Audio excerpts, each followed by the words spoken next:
Media, السلام علیکم۔ معزز صاحب حضرات، صوبائی دارالحکومت کوئٹہ جو ماضی میں لٹل پیرس کے نام سے جانا پہچانا جاتا تھا، ملک سے لوگ گرمیوں کی چھٹیوں میں تفریح اور خریداری کے لیے کوئٹہ آتے تھے، کیونکہ یہاں امن و امان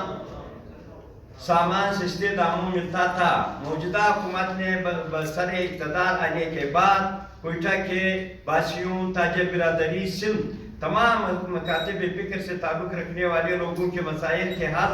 اور مشکلات کو دور کرنے کی جو امیدیں تھی، وہ حکومت کے ایک سالہ مدت کے دوران اٹھائے جانے والے اقدامات کی وجہ سے ریت کی دیواریں ثابت ہو رہی ہے، جس کا واضح ثبوت وزیر اعلیٰ بلوچستان اور کمشنر کوئٹہ ڈویژن کی جانب سے تاجروں اور بزنس کمیونٹی کو اعتماد میں لیے بغیر کوئٹہ کے پرونق کاروباری بازار جناح روڈ کو رمضان المبارک سے قبل نو پارکنگ قرار دے دیا، جس کی وجہ سے عید الفطر کے موقع پر تاجروں نے کروڑوں روپے کا عید کے لیے جو سامان منگوایا تھا، نو پارکنگ کی وجہ سے دکانوں اور متعلقہ خریداری مراکز پر لوگ نہ آنے کی وجہ سے دکانداروں کو کروڑوں روپے کا نقصان اٹھانا پڑا۔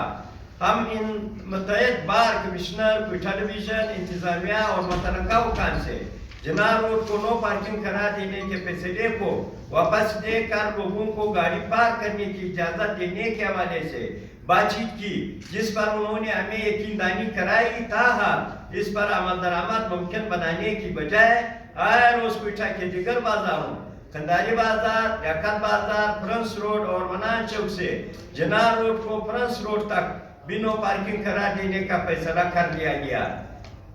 گیا ہے، اور سوشل میڈیا میں ٹریفک پولیس حکام کی جانب سے وائس پیغامات بھی اپلوڈ کیے گئے ہیں۔ اس کے علاوہ علمود چوک اور اس سے قبل عبدالستار روڈ نو پارکنگ قرار دینے کے ساتھ ساتھ پیدل چلنے کے لیے مختص کیا گیا۔ حکومت یہ فیصلے بری طرح ناکام ہوا، اور آج اس روڈ کو موٹر سائیکل کی پارکنگ اور ریڑھی والوں کا قبضہ ہے، جس کی وجہ سے شہر میں خریداری کے لیے آنے والوں کو شدید دشواری کا سامنا کرنا پڑ رہا ہے۔ معزز صاحب حضرات، کوئٹہ میں بلوچستان بھر سے اور خصوصاً کوئٹہ کے بلوچ پشتون بیلٹ کے قریبی اضلاع علاقوں اور شہروں کے لوگ روزانہ کی بنیاد پر اپنے خانہ اور بچوں کے عمرہ، خرید و فروخت، اشیاء خود نوش کی خریداری کے علاوہ علاج معالجے اور ذاتی امور کے انجام دہی کے لیے آتے ہیں، اور ان کی کوشش ہوتی ہے کہ مختلف بازاروں میں جا کر اپنے سامان کی خریداری بھی کر لے، لیکن بازار میں نو پارکنگ کی وجہ سے وہ گاڑی کھڑی نہیں کر سکتے، کیونکہ ان کے ساتھ خواتین اور بچے ساتھ ہوتے ہیں، کیونکہ کوئٹہ شہر میں جن بازاروں میں خریداری اور کاروباری مراکز ہے، وہاں پر گاڑی پارک کرنے کی کوئی حکومتی زمینی انتظامیہ کی جانب سے سہولت میسر نہیں ہے۔ جو سہولت میسر تھی وہ بھی نو پارکنگ کا فیصلہ کر کے ختم کر دی۔ اس اقدام اور فیصلے سے تاجروں کا کاروبار بری طرح ٹپ ہو کر رہ گیا ہے۔ پہلے ہی بدامنی، دہشتگردی، مہنگائی اور ایبیار کی جانب سے آئے روز بلاجواز ٹیکسز میں اضافہ اور بارڈروں کی بندش نے پہلے ہی کاروبار تباہ کر کے رکھ دیا ہے۔ رئیسی کسر موجودہ حکومت نے نو پارکنگ کا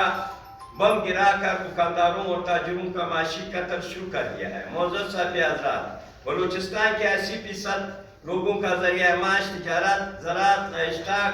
اور بارڈر ٹریڈ سے جڑا ہوا تھا، کیونکہ یہاں پر کوئی انڈسٹری نہیں ہے، اور لوگوں کا روزگار بھی بارڈر ٹریڈ، تجارت اور نئی شعبوں سے جڑا ہوا تھا، اور کوئٹہ شہر میں زیادہ تر انحصار دکانداری اور کاروباری مراکز میں اپنی دکانیں اور مختلف نوعیت کے کاروبار کر کے روزگار کما کر اپنے بچوں کا پیٹ پال رہے تھے، اور حکومت کو بھی سالانہ کروڑوں روپے ٹیکس بھی دے رہے تھے۔ یا قلم مشق حکومت آئے روز کوئٹہ کی کاروباری مراکز کے روڈوں کو نو پارکنگ قرار دے کر تاجروں کا معاشی قتل کر رہے ہیں۔ زراعت اور گلا پانی، خشک سالی اور پانی کی زیر زمین سطح گرنے کے باعث